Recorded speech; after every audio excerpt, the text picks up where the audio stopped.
Bravest Warriors! I was gonna do that, you bastard. The show recently finished its second season. It's a YouTube exclusive show on Frederator's YouTube channel, Cartoon Hangover. It's created by Pendleton Ward. Penn Ward, creator of Adventure Time.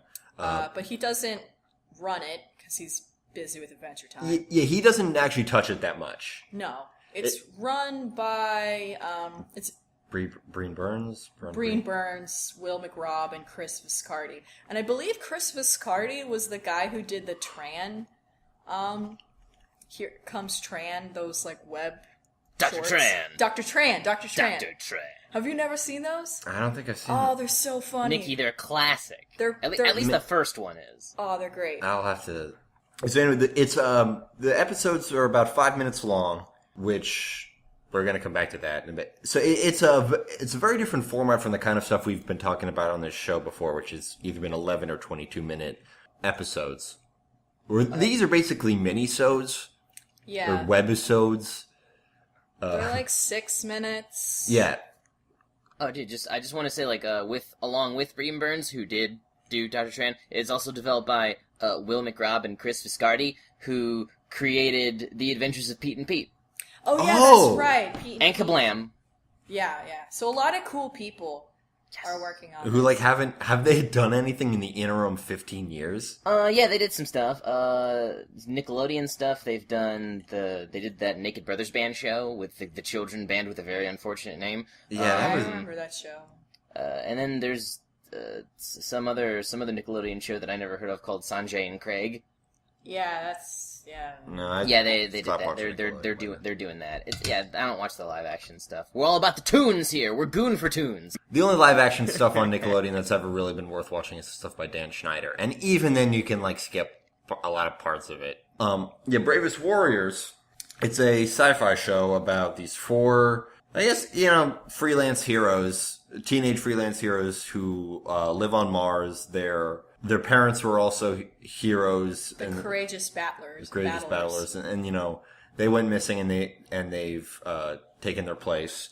The show, it's, because of its format, I'm trying to organize my thoughts. Let's be fair here. You've probably watched Bravest Warriors. Yeah, I don't know why we're running down so much. Like, this show has been a pretty big hit on the internet.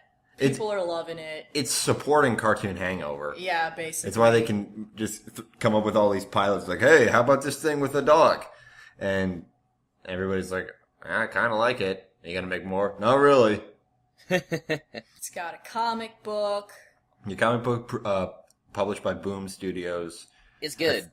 It's written by Joey Camo. I think actually the newer ones are written by Kate Leth. Yeah. I need to read those too. I've only read like the first volume.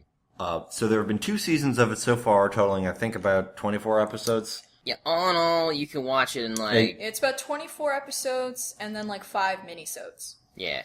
You can watch it in like 2 hours. Yeah. And that's like with ads and everything. Do you want to run down the characters? Yeah. Sounds good to me. Okay, we got a diverse cast of space heroes. Yeah. Main character is Chris Kirkman. In the pilot, which I guess adds another episode, he was voiced by Charlie Shatler, but in the web series, he's voiced by Alex Walsh. Cartoon Hangover does a lot of behind-the-scenes videos, so you've gotten to see all these guys in the booth having fun. Yeah, those are great. Yeah. He's 16. Oh, and none of the main 4 guys are established voice actors, right? Have they? Ian Jones Quarterly kind of is. He's more of a cartoonist, but he always does voices on the shows he's on. Yeah, I mean we've mentioned him before. His work on Adventure Time and more recently Steven Universe, and his webcomic that he made back in the early '80s that we really like but won't revisit, RPG World. Yeah. The only person who seems to have any experience would be Liliana Mumi because her dad was a voice actor. He actually plays her dad in the show. So that's pretty cool. Yeah. The dad... that seems to be a running trend in Penn Ward shows. Yeah, Bill Mumi, done a bunch of stuff. Like, he's an accomplished actor, done a lot of voice work. So, I guess that's where she gets it from. Anyway... Chris Kirkman. Kirkman. I keep want to say Kirkpatrick. Chris Kirkpatrick. He's the In Sync guy, or Backstreet Boys. He's one of those. Yeah, all I remember is the Eminem verse about him. Yeah, he has a crush on Beth, which is the only female character in the show. Obviously, he's blonde. White. White. Irish? Space I guess, Irish. I don't know. He is the leader, he's brave. In the pilot, he was a little bit different because in the pilot, he was kind of whiny and everybody made fun of him. Because the original pitch for the show was that they save the worlds using the power of their emotions, which does come into play. But in a lot bigger and cooler, more well-written way. Yeah, definitely. Because we learned that Chris is an emotion lord, which is this amazing being that can basically do anything, from what I can understand. But they only want to do silly shit. And live forever, and his future self's a character. It's this whole thing. His future self is voiced by Breen Burns. Yeah. And then we've got Beth Tezuka, who was originally voiced by Tara Strong in the pilot, now voiced by Liliana Mumi, as we mentioned. She's the only female member. This is something that she knows very well and is kind of depressed about. I don't know, she's chipper, she's nice, she's smart. She gets really important. She becomes she's kind of the main character in season 2, honestly. I'm pretty sure she's named after Osamu Tezuka. How could she not be? Osamu, yeah, definitely. Yeah. The inventor of manga, if you're not aware, Astro Boy. Yeah, Osamu Tezuka, he created Astro Boy. He's called the god or the Godfather. The grandfather, or godfather of manga and anime. Awesome guy. Then we've got Wallow. Who's voiced by Ian Jones-Quartey. Originally voiced by Dan Finnerty. He's the funny one. He's bigger guy. He's cute. He's got an entire army of small mascot characters under his command. He loves collecting and befriending cuddly aliens. That's his thing. And I'm sorry, I was just gonna say, and he's got a computer voiced by Maria Bamford. Yeah, which they haven't used that much. No, that's sad. No. He's the one who owns Impossibear. He owns Catbug. I like Wallow. He's fun. Mm-hmm. I really like Little Wallow. We'll get into that more when we talk about our favorite episodes. And the last member is Danny Vasquez, originally voiced by Rob Paulson, now voiced by John Omohundro. Omohundro. He's the cool one, the snarky one. He invents stuff. He's not cool at all. The most consistently funny character. No, I love him. He's kind of my favorite character. Danny's great. He always makes me laugh. Always. He's hilarious. Apparently, he has a butt that is literally illegal. I don't remember. That was in the comics. Actually, now that I remember it, there was a joke they saw his butt. He was like, "You can't, you're not allowed to have a butt that hot or something like that." It was ridiculous. Yeah. I love Danny, and then of course the breakout character Catbug, who's a mix between a cat and a ladybug. He's voiced by Sam Lavanino. Lavanino. Yeah, kid's 2 or 3 years old. He's 4. I think he's not 2. Yeah, he's probably 4. 5 by now. I don't know how old little kids are. He yells his lines because he's a kid and he's energetic, but he's really cute. I love him. He's my favorite. Yeah, everybody loves Catbug. After season 1, they're like, "Oh my god, we got to put him in every episode." So in season 2, he's in every episode. He gets an episode in season 2. So that's the rundown. We have some other minor characters. Plum, Impossibear, Motion Lord we talked about. Jelly Kid. Apparently also voiced by Breen Burns. I guess he does the... Yeah, a lot of spoilery characters, which, is a show where I didn't know if it was going to have an overarching plot when I first started watching it. I thought it was just going to be... let's start talking about our feelings about the show. I'll let you finish your point. I was about to cut you off. I guess you already did, so... have fun editing this episode. Every week he has fun. I will. It's the funnest thing for him, don't you know? When I first started watching the show, I laughed back in... When did it start? 2011? 2012? 2012. 2012. I watched it and I was liking it, but I was also not really feeling it yet. I felt like it had trouble establishing exactly what it was about. And then I let it alone for a while, then watched a bunch at once. And I just found out about the show, and this still holds true. The show just works a lot better if you watch a bunch of episodes at once. Mm-hmm. Yeah. One episode a week, 5-minute thing, it's weirdly unsatisfying. Also, they don't even do it weekly. Sometimes they update kind of sporadically. I think No, they update very sporadically. Yeah. like every 2 weeks at best. Because it has a television budget. Mm-hmm. And I read like a lot of the work they had doing on it was like just like freelance stuff from Adventure Time people working on the show. So it's like they didn't have like a core staff working on it. So like Bray Burns said in an interview that he was literally working on the thing like 7 days a week, but like it still doesn't come out very consistently because it has such a high quality to it. I mean, the production values are astonishing for a thing on YouTube. Yeah, I love it. It's amazing. Yeah, they definitely could have cut corners, but they're not at all. And yeah, like what Nikki was saying, like the episodes, they're kind of short and they're not always satisfying because it's a little bit too short. It's like it's half the time of what Cartoon Network does normally for their shows that they're doing now, like Adventure Time and regular show. And it's not always enough time to build up a satisfying plot and also tell jokes and also build characters. And so I sort of thought going into the show that each episode was just going to be kind of a goofy, fun thing. Like it wasn't going to have like a big plot. It was just going to be these 4 guys going on adventures having fun because that seems more conducive to the format. But as it went along, all the stuff started coming up and they're juggling a lot of different plot threads, and I honestly don't think that the format can support it. And again, from this interview, it seems like they agree because in season 3, Which is upcoming, we know that, I'm trying to find it. While you're looking for that, I also think it's what you said about just the short kind of irreverent goof around episodes are the ones that tend to work the best. Yeah, Brenham says that he's stepping down from showrunner, and Tom King is going to be the showrunner for season 3. And for the next season, they're going to do 6 11-minute episodes is the plan. So they're actually extending the length. And I think that sounds exciting because that'll be better. Yes, that's going to be great. They can actually have like an ABC plot instead of like fucking around for 6 minutes and maybe something happens. Yeah, I know. Yeah, the show is really dense at times, and like so many episodes have to start in medias res, not as a deliberate device, but just as a time-saving corner to cut. Obviously there's a place for in medias res, but it's kind of a crutch. Yeah, like they use it in every episode, and I want to make it clear, we do like this show. Oh, I love it. yeah, no, It's just the first show that we've talked about that we don't unconditionally love. I mean, I unconditionally love it, but that doesn't mean it's not up to I scrutiny. love it, but I love it with conditions. Yeah, I mean, I loved it a lot more season 1, whereas season 2, I was kind of growing apart from it. Like, I don't know why, but like the feeling I got after season 1 was a lot more positive than the feeling I got after the end of season 2. For me. And then part of that is the scope and ambition. Season 2 is trying to do a lot more world building stuff and load a lot of Chekhov's guns. But again, with the same really short time frame in which to do it, which left me more confused than it actually explained for me.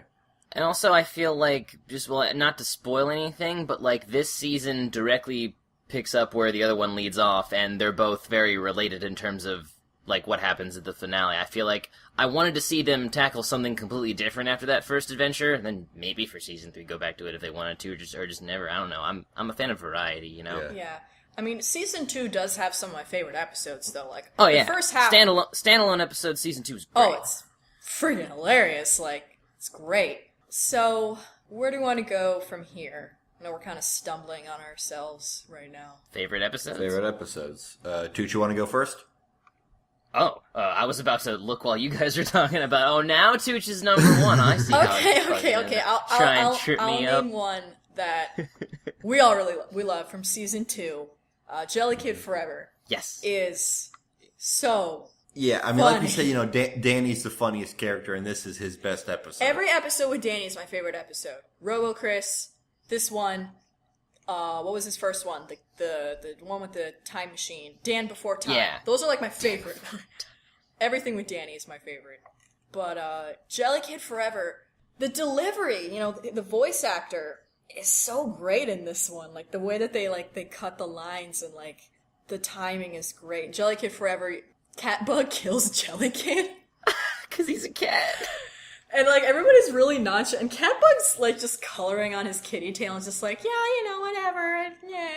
And, Danny's just heartbroken because in a previous episode he went through all this trouble to get Jelly Kid back from this... Jelly Kid, no! And then he tries to bring him back to life and it's just really creepy and unpleasant, and then... He's doing this whole Norman Bates charade thing where he's pretending Jelly Kid's alive and berating him. Yeah, it's great. I mean, we don't want to talk too much about each individual episode because it's short and it's all jokes. Yeah. So we don't want to ruin it for you. But I love that one. And then Robo Chris is when Danny makes a robot replica of Chris, but gives him like a Terminator 2 face. Yeah, makes no attempt. Like, he's got Chris's hair and gloves, but a Terminator face. He's like a skull with limbs. Yeah, and it's hilarious because the robot, like, he keeps upping the friendship meter on this robot to make Chris jealous. And this robot, like, gets really creepy with how much he likes Danny, like, he's to, like, sexual levels, and it's like...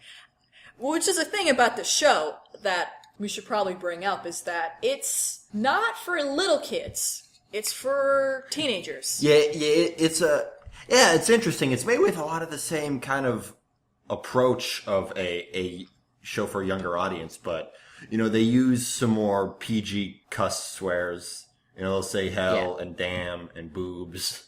Yeah, and they'll talk about sex, like, blatantly. And that's the thing that I've always, that's one of the things that I really love about it, because so many people are hung up on censorship. It's like, how can you watch that? It's not for adults. There's no, like, violence and titties and whatever, and it's like, well, yeah, it's like, legally they can't have that stuff, but this show can do whatever it wants, but it still holds itself back. Like, they limit themselves, not as much as network television would limit them, but they still set standards for themselves and goes, like, we need to make the most entertaining product within this scope of, content, in terms of explicit content, and they set up boundaries for themselves so that they may push them. Yeah. Yeah, it's very interesting, and, I hope when Cartoon Hangover starts actually producing other stuff, they'll also do that same kind of thing. Yeah, I think Rocket Dog was also in that same vein. Oh yeah, Rocket Dog was... See her knickers. That and how Rocket Dog just kills that woman. Straight up murdered her? Oh, Rocket Dog.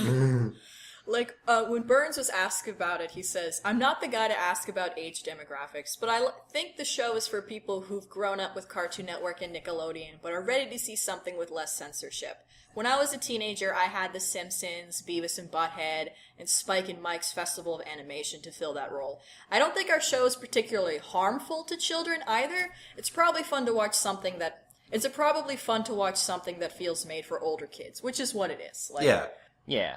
Like, it feels like something that if your parents knew you were watching, they might be a little upset about it, but not like something to make a whole letter writing campaign of angry moms over. Yeah. So, and it's really refreshing. It's very fascinating because I don't think I've ever really seen anything that strikes that balance of like what a kid's cartoon would be if it wasn't censored, but also if it wasn't just crazy. Because I've seen non-censored kids cartoons like that one episode of Dexter or whatever, and that's just like fucking going crazy with it. Whereas this is just actually how teenagers talk. And they don't call as many things gay as actual teenagers do, which is nice. I like that they're not doing that. It's the future. They're more progressive. Yeah, totally. Yeah, I'm pretty sure Wild's not straight. He's probably non-binary. Like, I bet he's into everybody. He's into everything, probably. Yeah, like he's so loving, like he can't just... He just wants to hug the universe with his bosom! He had my favorite line of season 2, which is in Robo Chris, after Danny reveals Robo Chris, and Wallow's reaction is just, that's not cool. I strive to be Wallow. Yeah, he's definitely a second favorite, or tied favorite for me. Like, he's so fun, and like everything he says is fun. Like, there's an episode where it's the second episode where they have him go back and be kids after Dan Before Time, which is another favorite. And it like shows the origin of why he's so obsessed with all these collectible monster creatures. And because before then he was really obsessed with dolls. And he had all these hilarious dolls that had like a pull string voiced by Maria Bamford. Like every doll had like hilarious Maria Bamford just like letting loose and saying whatever random crap comes to her brain. And it's so funny. And like he's really cute with his dolls and like he's doing like that like in surgery and like he's raised the stakes really high. It's like if I save this guy, I have to unplug this guy. Yeah, it's really cute. He's great. I love him. Got any episodes you want to bring up, Tooch? One of my favorite episodes, just because of what a feat it was, is the Lost episode of season 1, Sugar Bellies. And, I don't know why, it's literally called the Lost episode just because, like, they aired it out of the season, but maybe they did it intentionally, maybe they just straight up didn't finish it in time. I don't know what the deal with it is. Its production number, it was supposed to be episode 9, but it aired after the finale of season 1. But what it is, like, the plot of the entire episode is, they're trying to fix some random problem that the Bravest Warriors always solve, but for some fucking reason that you never found out to the very end, they speak in utter gibberish. Like, literal the whole gibberish. episode. It's so good, because it's like, you still got all the beats, they still talk to each other, you can still glean kind of what they're saying, and it's just like so hilarious hearing, like, what must have happened is they just sort of vaguely gave them motivation and told them to speak gibberish, and then tried to animate the mouth around it, and sometimes they do some really unique mouth poses, and it's hilarious. It's also one of the better examples of them starting something in medias res and then having you figure it out as you go because they went all out with it. That was using in medias res very well. That was it using as a device and not as a crutch. It was creative. Like, because of the internet format, they can be more creative. They can be more wacky. They don't have to worry about, like, network executives and stuff. It's the internet. That kind of, like, in a network show, that kind of episode would be like season 4, if it's amazing. If it's like a breakout fucking hit, they'll give them more freedom by then. Yeah. Like, that's like a later series Powerpuff Girls. You know, it's not as far as, say, See Me, Feel Me, Know Me, but it's... Which didn't air in the US for, honestly, reasons. It wasn't that great. I mean, it was fun. It was fun, the songs were bad, honestly. Like, they can sing better than that. What the hell? But anyway. Some of them were better. I don't know. Freedom meat! Oh, that was dumb. Nikki, what's your favorite episode? I think mine would also be Jelly Kid Forever, but I do want to bring up Drama Bug, of course. Yes! Which is just Catbug playing with these little toys and, like, making this ridiculous... Not toys, a stick and a potato. With googly eyes. With googly eyes on them. And he's making this, like, ridiculous soap opera plot with all of them. It's just Catbug being really cute and really funny, and it's good. It's very good. Honestly, that, like, all the people I showed it, while those were going on, and when season 2 was first, like, announced and getting ready for it, I was with Martin out of the country, and, like, he got all of his housemates hooked on Adventure Time, so he was like, dude, Bravest Warriors, it's by the same person, so we all got and watched Bravest Warriors too. Fucking, we must have watched Drama Bug, like, 5 times a week. Like, it was just always on, we were always quoting it, it just took the world by storm. Definitely, it was same on my end, like, I'm in college, so, like, we would have just days where they're like, hey, Rebecca! Yeah, and, like, my college is in Brooklyn, so every time we'd go out, we'd be like, are you gonna be the prettiest girl in Brooklyn? Like, and, like, we would just have people come over and make them marathon the entire Bravest Warriors, because it's really easy to do, and then watch the minisodes, and everybody fucking goes crazy for that episode. It's so cute and funny. Like, it's great. And in a similar vein, Catbug's Away Team, in which they actually, like, send Catbug on a mission with all the, like, C-list characters. Including, probably Lou Livingston's character from the pilot. They bring that character back for the Away Team. Yeah. Yes. Actually, Catbug and Impossible Bear were created in the comics originally. Really? Yeah, that's what it says on Wikipedia. Yeah, because Catbug didn't... Because they were not there, they're kind of like BMO, where they were not there very much in the beginning, and then they became the best character. I actually don't know what the deal is with Impossible Bear. No, I mean, they were just in the comics, like, they were just fun characters in the comic, and then they premiered in Gas Powered Stick, all together, all those crazy guys. I love Impossible. I think I love Impossible Bear more than Catbug, just because everyone loves Catbug, so I'm like, I'm on Team Impossible Bear. No, Impossible Bear is hilarious. Like, I didn't know. Gas powered stick never runs out of gas. Who's Impossible Bear voiced by? Because it sounds like Kevin Michael Richardson, but it isn't.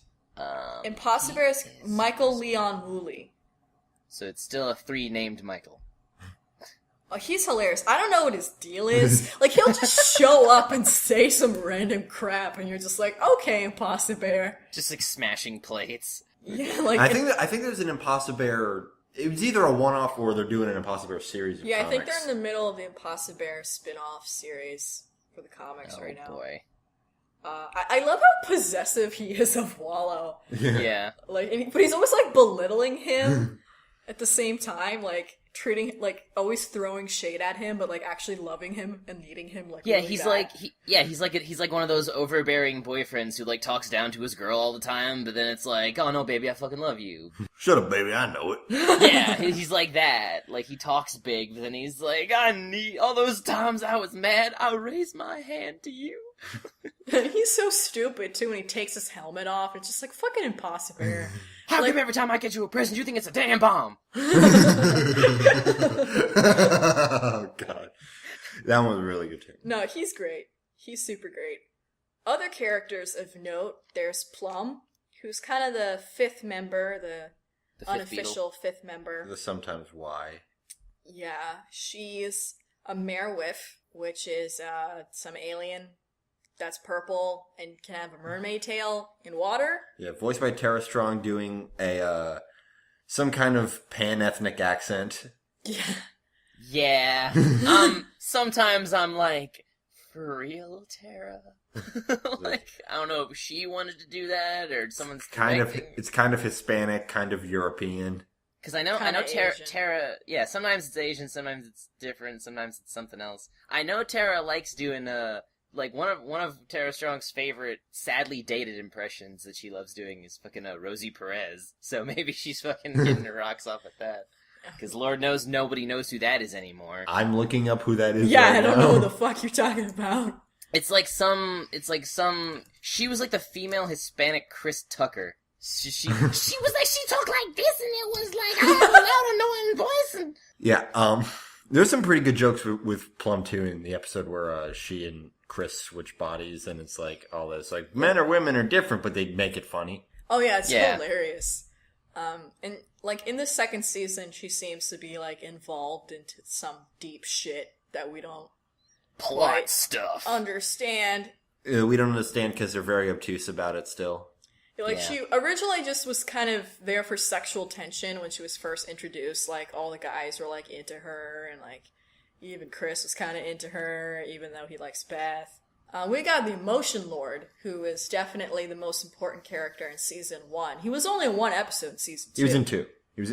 In Season 2, you're right. Season 2. Season 1, he was in a couple things. Yeah. He just sort of appeared, and he really helped set up the universe a little bit more. Like, he gave kind of a background to some stuff. I still don't know what an Emotion Lord is. Other than he's God? Yeah, he's basically omnipotent. He's more like a Q from Star Trek.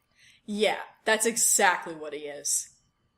You don't know that because you're lame, but take our word for it. That's TNG, right? Yeah. Okay. Yeah. Well, he's been in other stuff since then, and he's essentially, and they heavily based his performance of Q off of his character who he voiced in My Little Pony. Freaking shit, I'm blanking on Discord. Yeah. Discord is also essentially a Q. Yeah. Because he's voiced by John Delancey, who was Q. Yeah. Yeah, like, he is definitely Q, because I think about that one episode where Q, like, brought in the mariachi band, and also he snaps his fingers to do stuff, too, I think. Yeah. So, yeah, he's basically a Q of this universe, but he's actually, spoilers, Chris from the future. I don't know. His deal is basically that he's crazy and having a lot of fun. He's trying to change his future because Chris fucks up and he's like, Chris, don't fuck up. Yeah, take these B12. Yeah. I want hair. Don't fuck it up with the one person you might be able to love. Yeah, he's super shady about, like, his future with Beth, and, like, it's all a giant fucking... And then there was even, like, a moment where there was some fucking backwards message, and I turned it around, and it was just, this message is backwards, and I fucking hate it when they do that! They always do that shit! Yeah, like, didn't Weird Al do that in an episode that was in a song where it's like, the devil eats cheese whiz? Yeah, something about the devil eats cheese whiz, that's what he said. It was a backwards message. At least that was a thing, though. It wasn't just like, if you took the time to flip this around, you've wasted, like, 10 minutes. That's what it should have said. That would have been funny. Other characters, we got the concierge, who we don't know that much about. We were introduced to him in season 1. He sort of follows the emotion lord around and documents his stuff, and in season 2 he's got more of a thing. Yeah, he's got agency, and he's actually trying to do some stuff. And it's more of this, like, heavy plot stuff that just really isn't coming together yet. And hopefully in season 3 they'll solidify it a bit more. Yeah. Like, I didn't even notice it was the same guy until you pointed it out. Speaking of heavy plot stuff that's not really coming together, we've got Johnny Tezuka, or Ralph Waddle Pickle Chips. Which is a great name. Who was introduced at the finale of season 1. He's Beth's dad. He's kind of the catalyst for all the crazy shit that happens. For the main arc of season 2. Yeah, for the main arc of season 2. With the Aeon Worm. Even after watching it, we still don't know everything. I don't know if he's evil. Yeah, because like there's this the big boss of season 2 is a thing called the Aeon Worm that's apparently got like some kind of psychic parasitism going on, and like again, it failed to completely come together. You know, you watch the finale and you don't really know everything that happened. No. I mean, the season finale of season 1 was great because, you know, you got Catbug being great. Like, some of the lines that people quote the most are from that episode. Why are we running? Sugar peas! Drop them! Okay! You know, like, your mom said that I could have one peanut butter square, but only after they cool down. Like, you know, that's shit. I love that line specifically because it's like, and I think this was like a bad, because sometimes they use Catbug's bad takes and just make it into a little kid thing, and they'll like, because that's one of the first instances I noticed where they'll like do special mouth shit for specific lines that they wanted to keep, but it's super awkward. Like one peanut butter square, and his mouth gets all scrunchy and weird. Yeah. He fucked up his line. That's so cute. I love that. It was really well animated, Catbug. And then like there was hilarious stuff with Danny and like the horse. The horse is so good. The horse is great because it's the acknowledgement that horses are really fucking weird looking. Beth's horse is voiced by Victor Caroli. He's a great character. Yeah. The horse, the plot, the basic plot of the horse, without spoiling anything, is Beth's horse, one day, like, knew the universe. Like, he just saw He figured out the meaning of forever. Yeah, he figured out the meaning of forever, and it put him in a coma. And it just chills out in the stable, and Beth just sort of, like, naps with it and hangs out with it. As with if this it were dead eye, like, His stare. dead, super dilated eyes and a huge agape mouth. And then, you know, later he learns how to psychically puppeteer himself.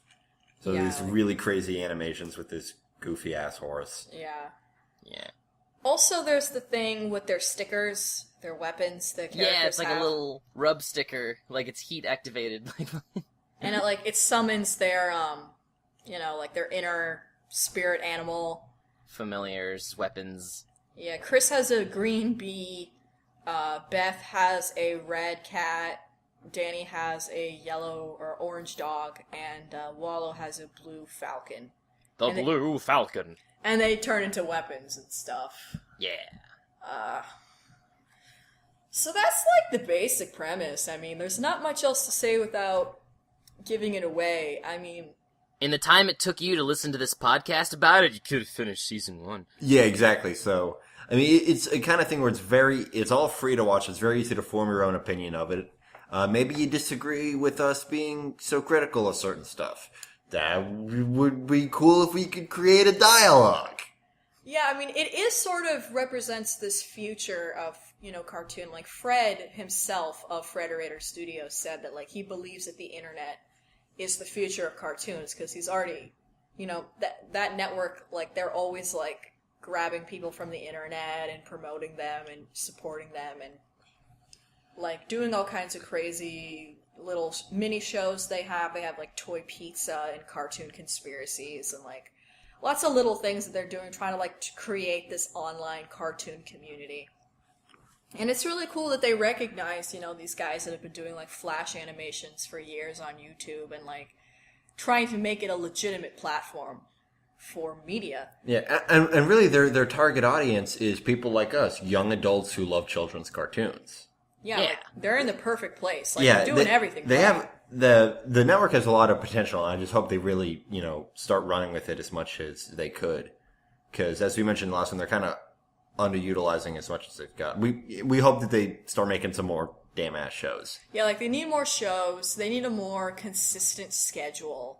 You know, like one a month or something. Like something that you can depend on, you know. Yeah. And they're gonna have it a longer format now, which sounds good to me. Because, Bee and Puppy Cat was a bit longer. It was, the first episode was in total about 11 minutes, and they released it in 2 halves. Yeah, so I think something like that is better.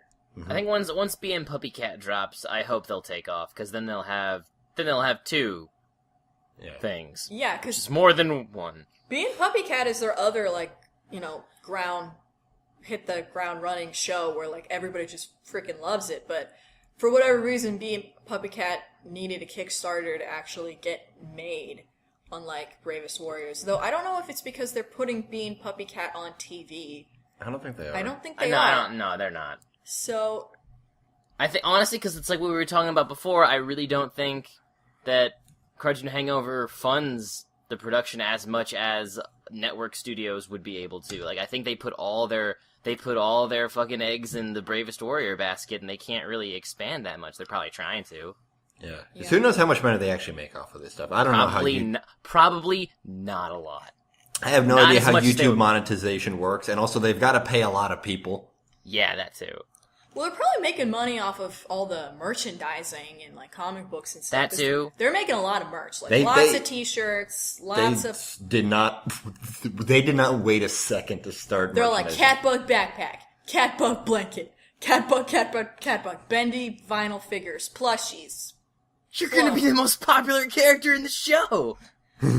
Like, they did everything. Like, there's a lot of merch that you can buy. If you want to buy it, it's out there. Like, when I was just trying to find articles about the show, like, half of the stuff was just like, find us on our website, find us on We Love Fine, find us on other stuff to buy our things.